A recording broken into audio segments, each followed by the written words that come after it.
There was never a night or a problem that could defeat sunrise or hope.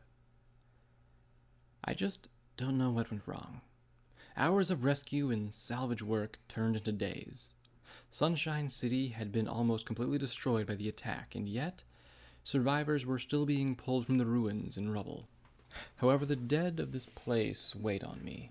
Another mark to add to my tally of burden, and another thought to join the 1,000 others running wild in my mind.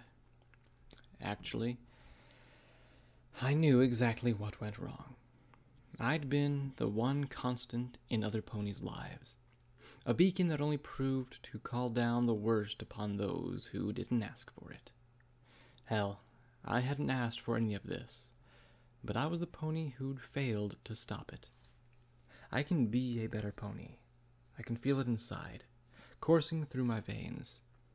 I was made to be the pony, to save every pony when it came down to it.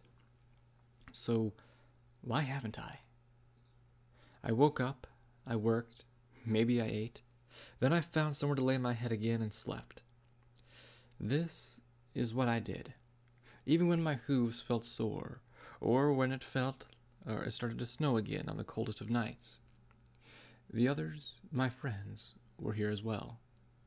They tried to speak to me, telling me that this hadn't been my fault.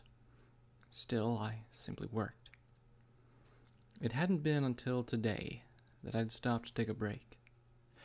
I'd taken a seat on a piece of rubble just outside one of the large fabric tents that had been set up for shelter. Even without thinking about it, I popped a cigarette in my muzzle and lit it with my lighter. The taste of the century and half-old delight hit me right when I needed it to. For a moment, I felt angry. I felt like it was wrong to enjoy it, after all that I've done. How could I have sat there and enjoyed myself with how many gave their lives? In response to my thoughts, my vision flickered and changed over to pink. Even heroes need a rest. Pi spoke up softly, remaining oddly absent from my vision. Before you refute that, I'd like to remind you that you helped to save most of Chasm, most of Dodge, and even most of Sunshine City. I could have done better. I tried to put some sort of force into those words. I tried to tell myself that if only I'd been stronger or faster, that I could have saved more of them. I'm thankful for your words, Pi, but I won't take your sympathy. Then will you take mine? Shadow called out from above. With more grace than a house cat, he fluttered his wings and floated down to the snowy ground. Out of any pony here, he was the last one I'd wanted to see. My problems were my own, and he didn't deserve to be dragged into them. So instead of involving him, I took another drag from my cigarette. He simply stood there, softly smiling at me and waiting for a reply that I wouldn't give. Look, Storm. He lowered his voice and walked slowly towards me through the snow. I know that you think that you could have done more, but you're wrong. Hesitantly, he reached his hoof out to me. Turning away, I shrugged the gesture off. I couldn't help but glance up at him when I did, and the look of defeat across his muzzle stung me. It had only been there for a moment before it changed into something that I deserved more than pity.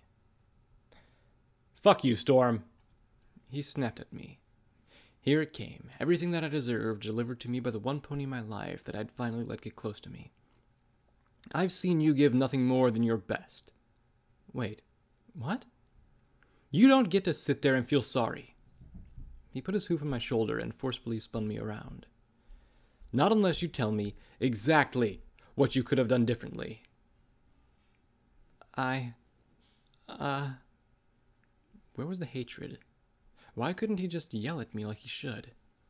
His words were a kindness hidden amongst the anger, and it sent my mind into a spin.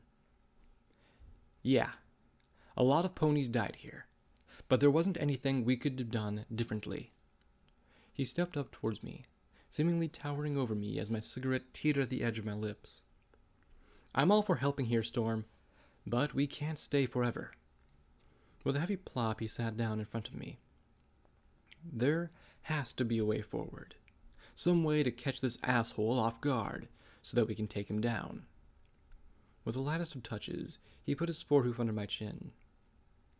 We don't need strength, or speed, or magic.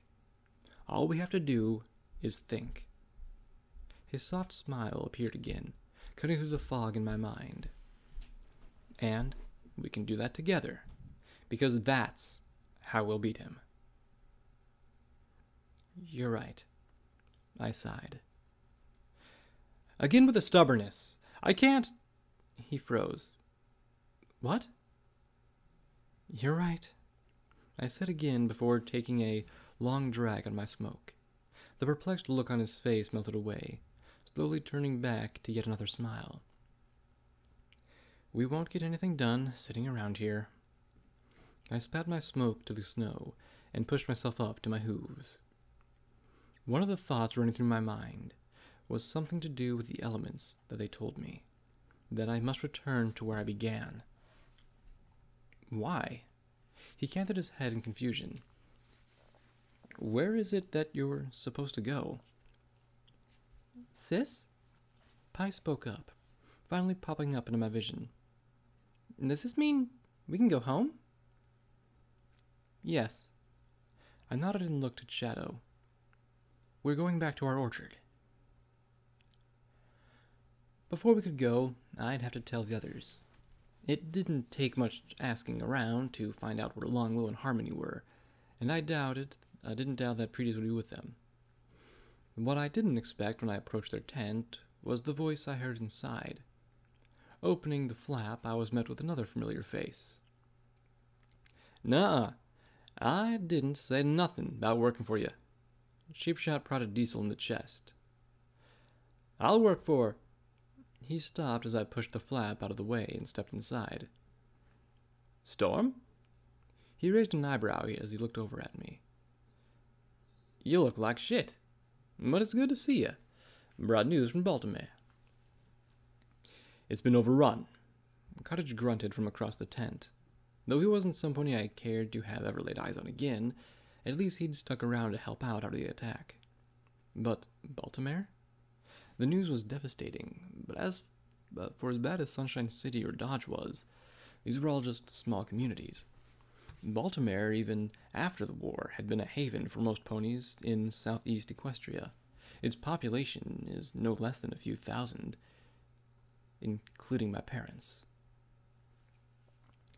But it ain't like Dodge. Harmony chimed in, putting a hoof at the table that sat in the middle of the tent. All them zombie ponies just came in, walled, and the whole damn city off. No pony on the outside gets within 100 yards of the place before getting shot. She stared at a collection of papers that were strewn about on the table. Don't make a lick of sense to me. Even Tunneltown is locked down, with the exception of a few sewer tunnels only I know of. Strangest thing is, that Dick's got every pony digging for something. Sheepshot continued. Don't know what, but it's big. Digging? I asked, a horrible realization running through me. It's not in the exclusion zone, is it? The old military and industrial ruins were ghoul territory, and any pony who went to that district was asking to die a slow death by either radiation or taint. Nah, he shrugged. Oddly enough, he's got the whole city digging to the bottom of the arena.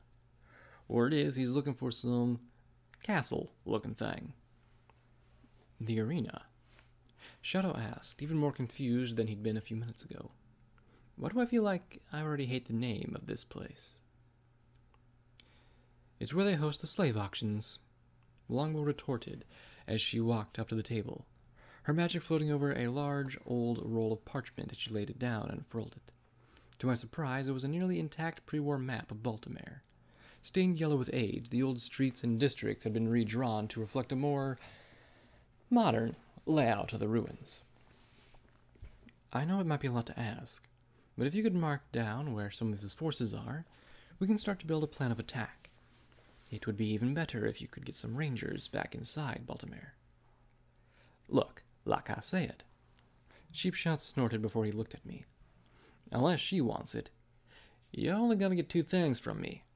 And that's Jack and shit. It's alright, Cheap, I sighed. We're all going in it together, and she has a point. The more ponies we have on the inside feeding us intel, the better off we're going to be. Yeah, but these assholes? He pointed a hoof around the room, singling out Diesel, Longbow, and Cottage. They've never been in a place like this. These ponies are kept as slaves and act as such. You ask me, they'll stick out in a crowd and be killed within a day for sticking their muzzles into looking around. He has a point. Longbow nodded and turned to me. Sure, maybe rangers aren't the best choice. Unless you have any pony else you can trust who isn't otherwise engaged, we don't have another option. Funny thing is, I could think of a few ponies who fit that description. Hey, Cheap, do you think you can find out where Jackknife and the others are? He looked almost disgusted at the notion. Really? You want them to spy for you? After a few moments, he shrugged. After what happened to her sister, Moore probably wouldn't go for it unless you paid her. That, and far as I can tell, Jack still wants to see you dead. I don't care. Make it happen. I paused. What happened with Rosina? Cheapshot looked at me for a moment before his eyes went wide. That's right. You don't know. He shook his head, offering a sad look. Rosina, she didn't make it out.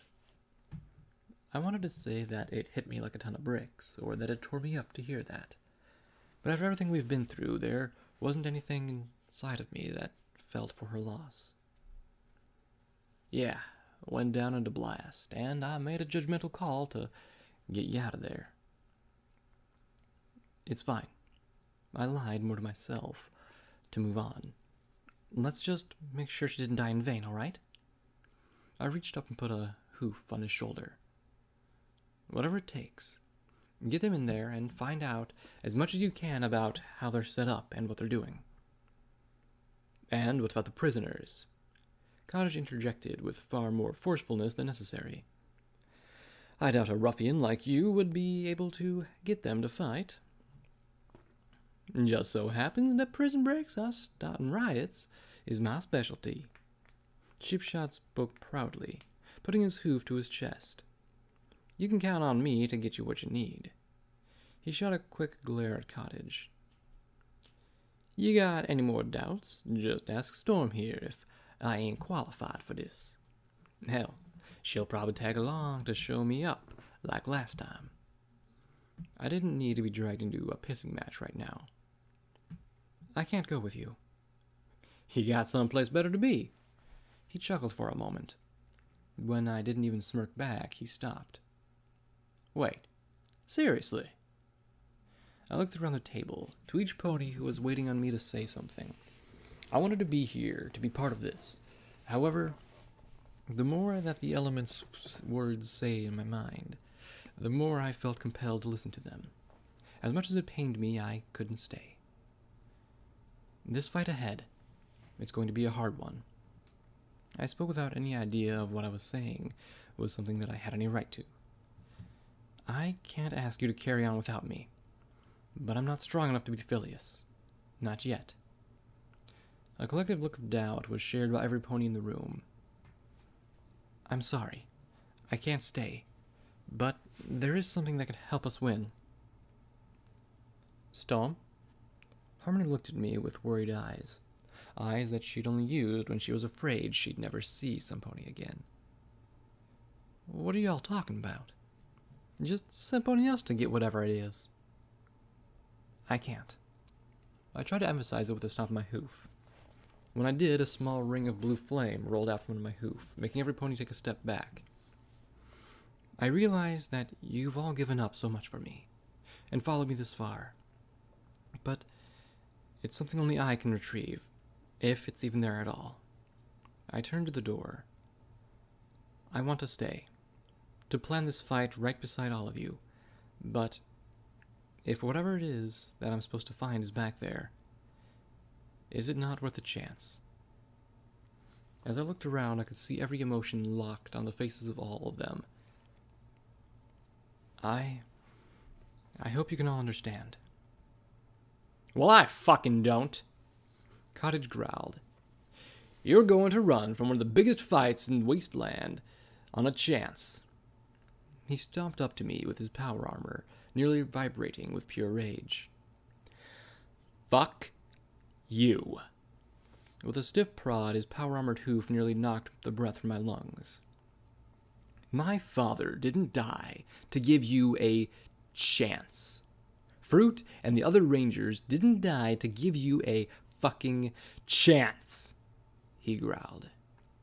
If you leave, you better fucking come back with a goddess damn mega spell or some shit. Cottage.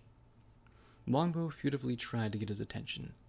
I'd seen the look on his face before, in my dreams. It was the face my friends wore when I'd failed them. You have to trust her. He didn't even break his glare off me, not for one moment. Not until she comes back with something, I don't. It was at that moment that Shadow forced himself between the angry Steel Ranger and I. Back off. Shadow grumbled. She'll find whatever it is and come back. Harmony's voice came across as more meek than I'd ever heard. Come back safe, you hear? She sat down softly as she looked over at me. I already lost Pilot, and we nearly lost my brother. With a light touch, she wiped away the tears that started to form in her eyes. I don't want to lose anyone else. I know. I'll be careful. Without another word from Pony, I turned and lifted the flap to leave the tent. For a moment, I hesitated. I wanted to stop right then and promise them all that I'd come back with what we'd need to win this fight. But I couldn't do it. I couldn't make a promise like that. As I walked from the tent, Shadow followed. In silence, we walked through the ruins of the city, past the old park where Harmony's family was buried, and towards the northern exit of the town. And just before the door, the heavy thumping of hooves behind me predictably arose. I don't know where you're going, but I'm coming too. Gage panted through heavy breaths. You aren't leaving us behind that easily. No, you all should be helping the assault. I barked in annoyance, not even turning to look at them. Even with as bad as Phileas was, there was safety in numbers. I didn't know what waited for me back in the old orchard, and I didn't want to risk their lives when they could do so much good helping here. They need all the help they can get. And what about you? Your ass would be grass if we weren't there to save it. Taylor shot back at a whine. Plus, this place is boring. I'm just rotting away, sitting around here. I want to get back out there. Honestly, I'd rather be with the main force fighting, but you heard the mayor. Ficha used his finely tuned penchant for annoyance to really remind me how much I hated him. Without us, you'd be dead 10 times over by now. My mom and brother, they can handle it until we get back here. Gage's voice wavered for a moment, and it reminded me exactly why I didn't want them going. Besides, you aren't allowed to die until you fucking kill Phileas for what he did to my dad. Your father's death is on me, I snapped, clamping my eyes shut. Just let me go. I alone run the risks. Along my side, I felt warmth press onto it. The light touch of a feathered wing wrapping around me made my body shiver with electric sensations. A warm breath caressed my ear, and I had to hold back a whine. As I said, I'll never leave your side. You'll have to kill me to get rid of me. Shadow whispered to me, softly pressing himself against me. We've come so far for any pony to abandon you now. Exactly. Prettius spoke up in a surprisingly cheerful tone. It'd be stupid for us to not go all the way with you. He stepped up from behind me, walking along my side. A light aura of magic enveloped Shadow's wing and lifted it up, revealing Preed's smiling muzzle on the other side of it. Like it or not, you aren't getting rid of us that easily. I can't ask any of you to do this. I stuttered. Their dedication shouldn't have surprised me. I should have known that they had more invested in this battle than I did. But I've been blinded by sadness and regret. You've all gone through so much because of me. Nonsense. Fiji spit at me. We've lost everything because of him. The irritating twinge in his voice dropped off just like that. For once since I'd met him, Fiji sounded completely serious when he spoke.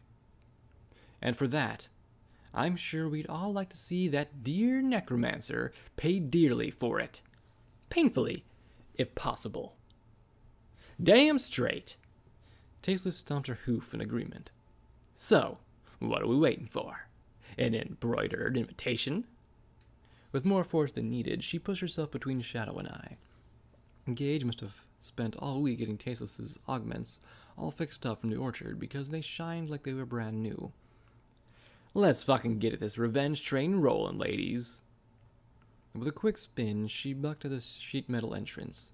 A horrific shearing sound filled the air and made every pony but the brutish Cyberghoul cringe. In almost comical fashion, the entire burnt and roasted northern entrance tilted back and collapsed into the snow with a heavy whoomp. As we all sat there in awkward silence, Tasteless raised her hoof to say something. She hesitated for a moment, and then just shrugged and turned around. Maybe nothing needed to be said. For now, I could just sit back and trust that my friends would be there for me, even if I objected to it. My parents always told me that actions spoke louder than words. To me, the actions of my friends said more than any words could ever hope to convey. The walk back to Ditsy's sky cart felt cold and lifeless. In the wake of Phileas's attack and the flood of refugees, even the raiders and monsters here had moved out. Manhattan had probably never been so quiet in the time since it was built. Even so, part of me felt like it wasn't a bad thing. It's not like the city felt dead, but more asleep. To me, it feels like that at any moment, with a single spark, the city could come roaring back to life. Sure, what Phileas had done was bad. However, just these last few days, I've seen the Steel Rangers working with vagrants and refugees, who in turn were working beside the well-off merchants. Even the soft snow that fell couldn't dampen their hopes of finding more survivors. It was exactly what hope that I could feel inside, pulsing through me. For now, I'd felt like there was a hole in my life, like something was missing. I get it now. I get exactly what it is that I'm fighting for. That's right, Gage gasped, knocking me out of my thoughts as we approached the corner we'd left the sky cart at. Looking ahead, a familiar wall-eyed Pegasus sat at the snow in the corner. She wasn't looking at us, but watching as Pendergrass and Finn rolled around in the snow next to Shortstaff. As she trotted ahead, Gage's magic flipped over her saddlebags and pulled out an old, mostly full plastic bag. Oh, hey, Shortstaff called out with a wave of his hoof. Come to say hello. Not exactly, I tried to say, but felt my words trail off as I watched Finn roll around with Pender. For just a moment, Pendergrass's gaze caught my own, and I could see the pain he felt. As quickly as he glanced at me, he looked away, focusing on all he had left in the world. The cold shoulder from him hurt, but it was a harsh punishment that I rightfully deserved. Ditsy and I hate to ask this of you, but would you mind if we borrow the sky cart? We have to make a run out to Ponyville. Prettiest stepped in. He cast a supportive glance at me, wearing a forceful smile as he continued. It shouldn't take too long if we fly, and, as you know, time is of the essence. Ditsy looked over from the others for a moment. From the corner of my vision, the bag that Gage held in her magic floated forward. The old mare gave a single sniff before her attention was pulled to the small bag. Harmony and my mother wanted to give you these, for all the work you've helped us do. Gage smiled as she opened the bag. I was told they were blueberry, and the first of many patches to come.